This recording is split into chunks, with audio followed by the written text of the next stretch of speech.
ये है कृषि दर्शन।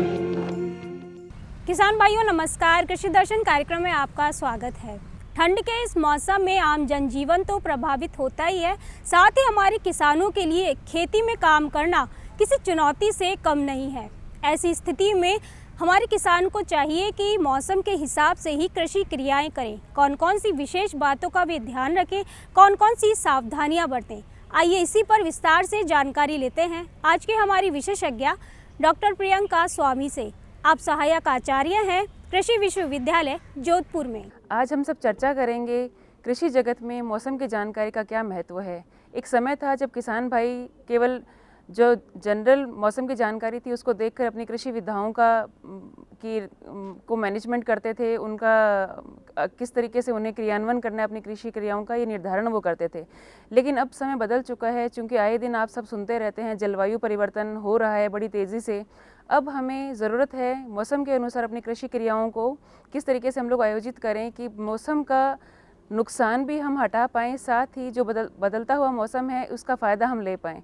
बात कर रहे हैं राजस्थान की, तो आप देख ही रहे हैं हाल ही के 2 से 4 वर्षों में किस प्रकार से हमारे यहाँ वर्षा का प्रारूप बदल चुका है। वो ज़िले जहाँ पे औसत वर्षा 25 mm से कम थी, जैसलमेर हुआ, बाड़मेर हुआ, जोधपुर हुआ, वो ज़िले आज के समय में अधिकतम वर्षा रिसीव कर रहे हैं। कारण है बदलता हुआ जलवायु।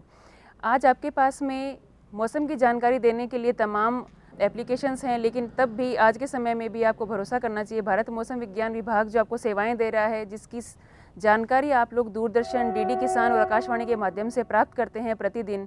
इसके साथ ही आपको भारत मौसम विज्ञान विभाग द्वारा चलाया जा रहा मेघदूत ऐप भी आपके लिए इस जानकारी में सहायक हो सकता है। मुझे आपको ये बताते हुए अत्यंत हर्ष महसूस हो रहा है कि पूरे प्रदेश नहीं अपितु पूरे देश में भारत मौसम विज्ञान विभाग हर राज्य की कृषि विश्वविद्यालयों के साथ जुड़कर अपने कृषि विज्ञान केंद्रों के माध्यम से हर किसान तक मौसम की जानकारी पहुंचा रहा है। और केवल मौसम की जानकारी नहीं, किस प्रकार आने वाले भविष्य के मौसम की जानकारी के साथ हम अपनी कृषि क्रियाओं का आयोजन कर सकते हैं उसकी जानकारी भी दे रहा है। उदाहरण के लिए अगर अगले हफ्ते में मुझे ये मौसम की जानकारी प्राप्त है कि पाला पड़ने वाला है, तो मैं एक कृषि विशेषज्ञ के रूप में अपने आसपास के किसान भाइयों तक ये जानकारी हर तरीके से पहुंचाने की कोशिश करूंगी, चाहे उसका माध्यम समाचार पत्र हो, आकाशवाणी हो, डीडी किसान अथवा मोबाइल। इसके लिए हम लोग मैसेज भी करते हैं किसानों को उनकी लोकल भाषा में, साथ ही हम लोग हिंदी भाषा में भी यह जानकारी उपलब्ध करवाते हैं। और हम ये आशा करते हैं कि जो जानकारी किसान भाइयों तक उपलब्ध करवाई जा रही है उसका फ़ायदा वो उठाएँ और मौसम के द्वारा होने वाले नुकसान को कृषि में कम से कम करें। हम सभी को विदित है कि किसान भाई अपने खेत में एक फसल उगाने के लिए कितनी मेहनत करते हैं, और जब मौसम की मार पड़ती है तो उसका पूरा हर्जाना भी उन्हें नहीं मिल पाता है। कारण चाहे जो भी रहे हो, एक किसान अपनी फसल को उसी तरीके से पालता है जिस प्रकार से एक माँ अपने बच्चे को। अब हमारी एक कृषि विशेषज्ञ के तौर पर जिम्मेदारी बनती है कि जिस प्रकार से हरित क्रांति लाकर हमने नई नई किस्में किसान भाइयों को समर्पित करके उत्पादन को बढ़ाया है, अब हमारा ये उत्तरदायित्व बनता है कि जो नुकसान हो रहा है, चाहे वह एबायोटिक स्ट्रेस से हो रहा हो अथवा बायोटिक कारणों से, उसको हम कम से कम करें। आपको ये मौसम की जानकारी देने के पीछे भारत सरकार का उद्देश्य सदैव यही रहा है कि किसान को पहले से विदित हो कि आगामी सप्ताह में, आगामी महीने में और आगामी 6 महीने में मौसम किस प्रकार का रहने वाला है, और किसान भाई उसी मौसम की जानकारी के आधार पर न केवल फसलों का चयन करें अपितु एक फसल की कौन सी किस्म उसे लगानी है उसका भी चयन करें। अगर आपको विदित हो पहले ही कि इस साल मानसून हमारा अच्छा रहने वाला है, तो आपको जानकारी दी जाती है कि आप अच्छी पानी की मांग वाली फसलों को उगाएं जिससे किसान को अच्छा उत्पादन प्राप्त हो। इसके अलावा अगर हमें पहले से विदित रहे कि इस प्रकार मानसून ज़्यादा अच्छा नहीं रहेगा, औसत से कम वर्षा हम प्राप्त करने वाले हैं, तो आपको यह जानकारी दी जाती है कि इस साल आप खरीफ के समय में वो फसलें उगाएं जिनकी पानी की मांग कम है। उदाहरण के लिए मोटे अनाज वाली फसलें। किसान भाइयों, आज के समय में हर कृषि विश्वविद्यालय के अंतर्गत काम करने वाले कृषि विज्ञान केंद्र, हमारा कृषि विभाग, साथ ही साथ हमारा जो राष्ट्रीय चैनल है दूरदर्शन, आकाशवाणी, ये सभी आप तक भारत मौसम विज्ञान विभाग द्वारा प्रसारित की जा रही मौसम की जानकारी हर दिन पहुंचा रहे हैं। या मैं यूं कहूं तो भी गलत नहीं होगा कि हर 3 घंटे में आपको ये मौसम की जानकारी प्राप्त हो रही है, जिसका फ़ायदा आप उठाकर न केवल अपना उत्पादन बढ़ा सकते हैं अपितु अपने उत्पादन के दौरान होने वाली हानियों से भी बचाव आप अपनी फसलों का कर सकते हैं। भारत मौसम विज्ञान विभाग आपको हर 6 महीने की जानकारी देता है कि अगले जो सीज़न आ रहा है हमारा, आमतौर पर फसलों में हम 3 सीज़न लेते हैं, खरीफ, रबी और जायद। और इसके लिए हमें सबसे पहले यह विदित होना आवश्यक है कि इस साल हमें मानसून में किस प्रकार की और कितनी मात्रा में वर्षा प्राप्त होने वाली है। इसके लिए आपको भारत मौसम विज्ञान विभाग अप्रैल और मई के महीने में पहले से ही जानकारी देता है कि इस साल मानसून के दौरान आप कितने अथवा सेंटीमीटर में वर्षा प्राप्त करने वाले हैं। और किसान भाइयों से यह अपेक्षा की जाती है कि इस औसत वर्षा के साथ आप कौन सी फसल ऐसी है जिसका उत्पादन आप अधिकतम पा सकते हैं, उसी फसल को आप अपने खेत में बोएं। इसके साथ ही भारत मौसम विज्ञान विभाग सप्ताह में 2 बार, प्रत्येक मंगलवार और प्रत्येक शुक्रवार को एक एडवाइजरी इशू करता है।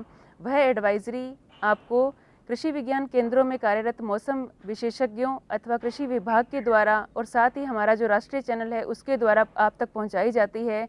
और इस मौसम की जानकारी में समायोजित करते हैं हम फसलों के साथ साथ सब्जियों, इसके साथ ही आप जो पशुधन अपने पास रख रहे हैं उसके लिए भी आने वाला समय किस प्रकार अनुकूल अथवा प्रतिकूल साबित हो सकता है, यह जानकारी भी उस एडवाइजरी में समाहित होती है। हम आपसे ये अपेक्षा करते हैं कि आप यथासंभव उस जानकारी तक, अगर वो आप तक नहीं पहुंच पा रही है, आप उस तक पहुंचें और आप अपने ज़िले में कार्यरत कृषि विज्ञान केंद्र के वैज्ञानिकों से संपर्क करें। आकाशवाणी रेडियो के द्वारा आप वह जानकारी प्राप्त कर सकते हैं। इसके अलावा आपके ज़िले में कार्यरत कृषि विभाग के समस्त कर्मचारियों से भी आप वह जानकारी प्राप्त कर सकते हैं और इस जानकारी का उपयोग करके आप अपने कृषि कार्यों को अच्छे तरीके से समायोजित करके अपने मौसम के द्वारा आपकी फसलों में होने वाले नुकसान को कम से कम कर सकते हैं। एक समय था जब किसान उसी प्रकार से खेती करता था जैसे उसके पूर्वज करके गए हैं, लेकिन समय बदल रहा है। समय बदल रहा है क्योंकि जलवायु परिवर्तन का कहर हम पर टूट पड़ा है और समय आ गया है कि आप हमारे सामने जो तकनीकी जानकारियाँ उपलब्ध हैं उनका उपयोग करके ही हम अपनी जो कृषि कार्य हैं उनको मैनेज करें। किसान भाइयों को अब प्रोएक्टिव होने की ज़रूरत है। जिस प्रकार हम यह शब्द अक्सर सुनते रहते हैं कि प्रोएक्टिव होने का मतलब क्या है। प्रोएक्टिव होने का मतलब ये है कि अगर आपने पिछली बार खरीफ के समय में जो फसलें उगाई हैं उनका बीज आपके पास उपलब्ध है तो आप वही फसल नहीं उगाने की ओर जाएं। आपसे अनुरोध किया जाता है, बार बार आपको बताया जाता है कि आप पहले मौसम की जानकारी लें कि इस साल हमारे मौसम का प्रारूप क्या रहने वाला है, तापमान कितना जाने वाला है। अगर खरीफ का समय है तो क्या हमारे यहाँ पे उष्ण लहर, जिसको हम लोग हीट वेव कहते हैं, वो चलेगी अथवा नहीं चलेगी या कितनी संख्या में चलेगी। साथ ही अगर आप रबी की फसलों की बात करें तो रबी की फसलों में अहम रोल रहता है पाला पड़ने का। आपको ये जानकारी मौसम विज्ञान विभाग पूर्व में दे देता है कि इस साल हमारे यहाँ पे पाला पड़ने की संभावना कितने प्रतिशत रहेगी। आप इसी जानकारी का उपयोग करके वो सब्जियाँ एवं वो फसलें उगाएं जो पाले के लिए विरोधी हैं, पाला जो फ्रोस्ट रेजिस्टेंट फसल हैं वही उगाएं। इसके साथ ही अगर आप खरीफ की बात करें, खरीफ में भी आपको मानसून का सीज़न शुरू होने से पहले भारत मौसम विज्ञान विभाग पहले से बता देता है कि इस साल हमारा अधिकतम तापमान, न्यूनतम तापमान, औसत तापमान और वर्षा की संभावना कितने प्रतिशत रहेगी और उसकी क्वांटिटी हर महीने के हिसाब से हमारे पास कृषि कार्यों के लिए कितना जल उपलब्ध रहेगा। आपको इस समय इस जानकारी का उपयोग एक प्रोएक्टिव फार्मर के रूप में करना पड़ेगा, तभी आप इस बदलते जलवायु के अंदर अपने प्रोडक्शन को स्थिर रख पाएंगे। चूँकि कंसेप्ट चल रहा है आजकल सस्टेनेबल एग्रीकल्चर का, टिकाऊ खेती जिसे हम कहते हैं। टिकाऊ खेती का मतलब क्या है? टिकाऊ खेती का मतलब है कि आपको प्रोडक्शन बढ़ाना है, लेकिन अपना जो आप एक औसत उत्पादन आपने अब तक पा लिया है उससे नीचे नहीं जाने देना है। सतत उत्पादन आपको बनाए रखना है और इसके लिए अत्यंत आवश्यक जो आपके पास में जानकारी होनी चाहिए वो है मौसम की जानकारी। चूँकि हमारा विश्वविद्यालय देख रहा है अभी राजस्थान के पश्चिमी क्षेत्र को, पश्चिमी क्षेत्र के 6 ज़िले हमारे विश्वविद्यालय के अंतर्गत आते हैं अभी, और आपने न केवल अपने राजस्थान में अभी तो अपने पूरे भारत में यह बात सुनी होगी कि सबसे विकट मौसम की जो स्थिति है वो पश्चिमी राजस्थान झेलता है साल दर साल, और सदियों से हम ये बात सुनते आ रहे हैं। आज भी अगर आप किसी ऐसे व्यक्ति को जो राजस्थान कभी नहीं आया है उसको आप राजस्थान बोलेंगे तो उसके वृत्तांत में जो एक चित्र आता है राजस्थान का वो हमेशा एक रेगिस्तान ही आता है और धूल भरी आंधियाँ ही आती है। और ऐसे ही विकट परिस्थितियों में काम कर रहा है हमारा कृषि विश्वविद्यालय जोधपुर। इस बात में असहमत होने का कोई उद्देश्य नहीं है मेरा कि परिस्थितियां विकट हैं, लेकिन हम वो लोग हैं जो इन विकट परिस्थितियों में भी एक किसान को आगे के लिए उम्मीदें दे रहे हैं, और इन विकट परिस्थितियों में भी हमने किसानों के लिए ऐसे नए नए आयामों को तलाश किया है जिससे पश्चिमी राजस्थान की कृषि दशाओं को सुधारा जा सके। चूँकि राजस्थान में अत्यधिक मार पड़ती है हमें अधिकतम तापमान की, और उससे भी अधिक है हमारे यहाँ पानी की बहुत कमी है, इसलिए हम किसान भाइयों से सदैव यह निवेदन करते हैं कि वो उन फसलों को उगाएं जिनकी पानी की मांग कम है। या वैज्ञानिक भाषा में बात करें, हम किसानों को हमेशा यह संदेश देते हैं कि उन फसलों को उगाएं जिनकी वाष्पोत्सर्जन दर कम है, क्योंकि अगर ऐसी फसलें आप उगाएंगे तो आपके खेत से पानी पानी आपके खेत से कम उड़ेगा और आपको पानी की आवश्यकता एक सीज़न में कम होगी। इसके साथ ही मुख्य फसलें आप अधिक पानी की मांग वाली ना उगाकर जो आपके ओरचार्ड हैं, उद्यानिकी का बहुत स्कोप है पश्चिमी राजस्थान में। आप देखिए, जो बाड़मेर किसी समय में एक रेगिस्तान के अलावा कुछ नहीं था, आज वहाँ के किसानों ने यह कीर्तिमान साबित कर दिया है। अनार के असंख्य पेड़ लगाकर इतना उत्पादन हो रहा है कि आज हमारे पड़ोसी जो राज्य हैं वहाँ पे हम लोग निर्यात कर रहे हैं अपना अनार। इसके साथ ही जैसलमेर में एक कृषि विभाग ने एक चमत्कार कर दिखाया है, जो हमारा खजूर का केंद्र स्थापित करके 16,000 पेड़ उन्होंने लगाए हैं और हर साल वो एकमात्र संस्थान 1.5 करोड़ से ऊपर की आय दे रहा है। तो ये सब उन किसान भाइयों के लिए एक उदाहरण है जो ये कह रहे हैं कि पश्चिमी राजस्थान में कृषि के लिए अब कोई संभावना नहीं है, हमें कोई उम्मीद नज़र नहीं आती है। हमारे पास चुनौतियां हज़ारों हैं, लेकिन हम वो लोग हैं जो उन चुनौतियों को सहन करके उन चुनौतियों का समाधान निकाल के ही आगे बढ़े हैं। जैसे पश्चिमी राजस्थान की चुनौती भरा जलवायु ही है जो कि इसे जो हमारी मसाला वाली फसलें होती हैं उनके लिए सबसे अनुकूल बनाता है। आप बताइए, जीरा एक ऐसी फसल है जो आप और किसी भी कोने में चले जाएं देश के आपको नहीं मिलेगी। सौंफ एक ऐसी फसल है जो आपको सिरोही में मिलती है, आबू रोड तहसील में। वो सौंफ की वो खुशबू आपको देश में कहीं से नहीं मिलेगी। वही सौंफ है जो हमारी जो माउंट आबू है उसकी इस किनारे से लेकर राष्ट्रपति भवन तक पहुंच रही है। उसके पीछे भले हमारे पास में जलवायु वाली चुनौतियां कितनी ही रही हो, लेकिन ये हमारे कर्मठ किसान भाई ही हैं जो इन चुनौतियों को सहन करते हुए ऐसे उपाय लेकर आ रहे हैं कि इन चुनौतियों से लड़ा जा सके। इसके साथ ही हमारा कृषि विश्वविद्यालय जोधपुर निरंतर ऐसी तकनीकों का विकास कर रहा है जिससे हम किसानों के साथ साझा करके उनके उत्पादन को सतत करने के साथ साथ ही एक कोस्ट इफेक्टिव सस्टेनेबल एग्रीकल्चर की ओर हम लोग लगातार बढ़ रहे हैं, ताकि कम लागत के साथ हम किसान भाइयों की आय को और अधिक बढ़ा सकें, जो हमारे माननीय प्रधानमंत्री महोदय का एक स्वर्णिम सपना भी है। इसके साथ ही हम किसान भाइयों को सदैव ये निर्देशित करते हैं कि चाहे आपके पास में वर्षा की मात्रा कम प्राप्त हो अथवा अधिक प्राप्त हो, आप वर्षा के जल को सदैव संग्रहित करें।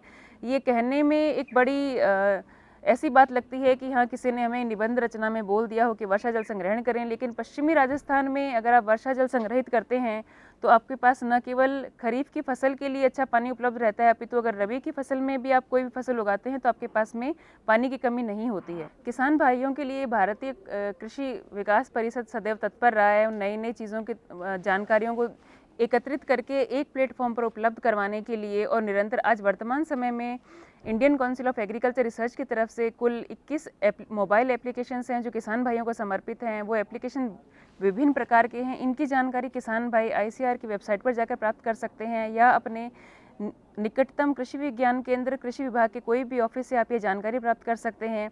तथा भी अगर आप मौसम की जानकारी प्राप्त करना चाहते हैं तो भारत मौसम विज्ञान विभाग की तरफ से विकसित मेघदूत मोबाइल एप्लीकेशन का उपयोग करके किसान भाई अपने ही गांव के अंदर आने वाले समय में मौसम कैसा रहेगा इसकी जानकारी प्राप्त कर सकते हैं।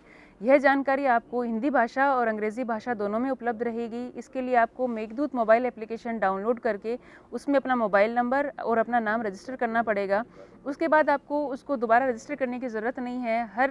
हर दिन बदलते मौसम की जानकारी स्वयं आपके मोबाइल की स्क्रीन पर आपको दिखाई देगी और उसी के अनुसार आप अपने कृषि कार्यों को भी नियमित कर सकते हैं। किसान भाइयों, अंत में सभी से अनुरोध करूंगी कि आपके निकटतम जो भी सेवा केंद्र हैं, वो चाहे कृषि विभाग हो अथवा कृषि विज्ञान केंद्र अथवा आपके निकटतम जो भी कृषि विश्वविद्यालय का अनुसंधान केंद्र हो, आप वहां से मौसम की जानकारी प्राप्त कर सकते हैं। और आप सभी से अनुरोध है कि मौसम की जानकारी प्राप्त करके आने वाले मौसम की जो भविष्यवाणी आपको प्राप्त है भारत मौसम विज्ञान विभाग से, उसी के अनुरूप अपने कृषि कार्य करें, चाहे वो बुआई हो, अपनी अंतरशस्य क्रियाएं हो अथवा आपको स्प्रे करना हो, इसके उपरांत आपको कटाई करनी हो अथवा सिंचाई करनी हो, क्योंकि इसके द्वारा न केवल आप अपनी लागत को कम कर सकते हैं, अभी तो अपना उत्पादन भी आप बढ़ा सकते हैं। अभी आपने जानकारी ली मौसम के अनुरूप कृषि क्रियाओं का महत्व, जिसकी जानकारी दे रही थी आज की हमारी विशेषज्ञ डॉक्टर प्रियंका स्वामी। आपको आज की ये जानकारी कैसी लगी? हम उम्मीद करते हैं कि ये जानकारी आपको ज़रूर लाभ देगी। आपको कृषि से जुड़ा कोई प्रश्न पूछना है तो हमें पत्र लिख सकते हैं। पत्र लिखने के लिए हमारा पता है कार्यक्रम कृषि दर्शन, DD राजस्थान, दूरदर्शन केंद्र जयपुर। आप हमें मेल भी कर सकते हैं। हमारा email ID है krishidarshanjaipur@gmail.com। आज के लिए बस इतना ही। फिर से होगी मुलाकात कुछ नए विषय, कुछ नई जानकारियों के साथ। अब हमें आज्ञा दीजिए। जय किसान, जय राजस्थान, जय भारत।